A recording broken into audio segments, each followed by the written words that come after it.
Welcome inside the CitrusTV studios for a special web edition of Cuse Countdown previewing the ACC Tournament semifinal, Syracuse against Duke, Friday night at 5 o'clock at PPL Park in Chester, Pennsylvania. With Stephen Konowitz and Ben Stevens, I'm Evan Weston. Thanks for joining us. And guys, they've had Duke scheduled now for a couple of weeks. They've been circled on the calendar for a month after that beatdown back in March. You think Syracuse is going to come out hot? Oh, definitely. They have to respond against that beatdown. That was the first game of this season, and then, as we all know, the championship game. SU has to respond at one point. Third time's a charm. Yeah, Coach Desko said they were ready for that first matchup against Duke.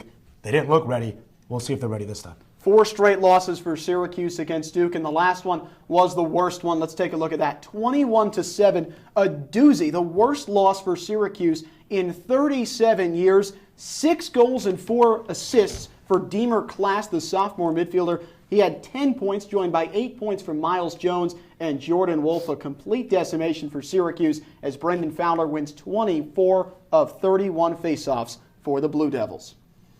So guys, taking a look at this Duke team coming out into April, they have not lost since that Syracuse game, playing very well, but Syracuse on a 5-game winning streak as well. What has the Orange done to turn things around? Oh, I think it's definitely the faceoffs, you have to say. No doubt. Of course, that's been the story the entire season, but it's really been night and day, really. Syracuse has won the majority of their faceoffs in every single game except for one, Binghamton, but they only lost by 2 in that one. And the thing that's so important about faceoffs is that it gets you more possessions and therefore a greater chance to score on offense and get more goals on the board.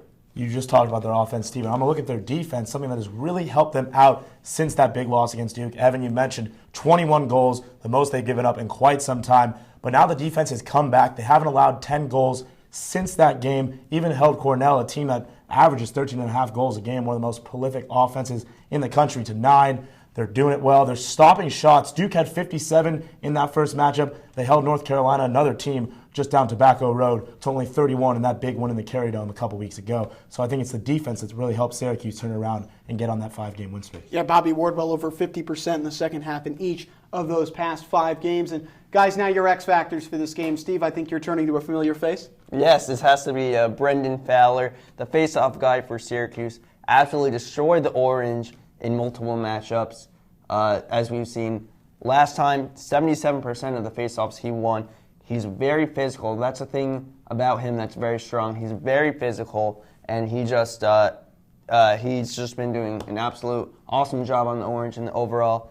Daddio has to respond this time to him. If he doesn't, Brendan Fowler will destroy him at the X, and therefore Syracuse will have a struggle against Duke. Face-offs were no-show in that first game. Kevin Rice, also not much of a factor in that first one, only had 1 goal. He's the point leader for the Orange, 26 goals on the season, 28 assists, 6th leading point man in all of the country. They need him to step up. He's had 6 points against teams like Hobart and North Carolina. He can really do it with, anywhere on the offensive side of the field, whether it be passing or scoring. They're going to need a lot out of him this time if they want a big win over Duke. 16 goals, 13 assists since Syracuse lost to Duke back in March. So Big City 2012, NCAA Tournament 2012, NCAA Championship Game 2013, and then the regular season this year. Is this the time Syracuse gets over the hump against Duke? Steve? Sorry, Evan, I'm going to have to go with a no. You did ramble up some pretty impressive stats, though. So I have Duke winning this one 13-10. Third time's a charm for Duke, I guess. I don't really know. But in all seriousness, Duke will win this one. Wolf and Fowler will be way too much for the Orange offense. And Syracuse, they'll respond. They'll have fire with them. But Duke is just too talented and too deep to not win this one. I agree with you. I think Duke gets the win. I think Duke wins 11-9. Syracuse, a team that's playing great, they're streaking. Duke is streaking. They've won 8 straight, and they look great, dominant in those games. They put up scores like 21 against Syracuse, 20 against other teams, 19. They're really looking dominant. They win by an average of over 8 goals a game.